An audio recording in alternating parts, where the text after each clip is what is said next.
Hello everyone.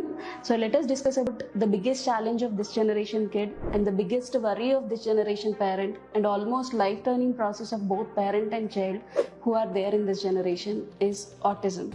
Yes, అసలు ఆటిజంని ఎంత ఎర్లీగా ఐడెంటిఫై చేయొచ్చు, అసలు ఐడెంటిఫై చేసిన తర్వాత ఏం చేయాలి, ఎలాంటి అప్రోచ్ ఫాలో అవ్వాలి, ఏ ఇంటర్వెన్షన్ మెథడ్స్ ఫాలో అవ్వాలి, అసలు ఆటిజం గురించి మనకు తెలుసుకోవాల్సింది ఏంటి అనే విషయాల గురించి లెట్ us డిస్కస్ టుడే.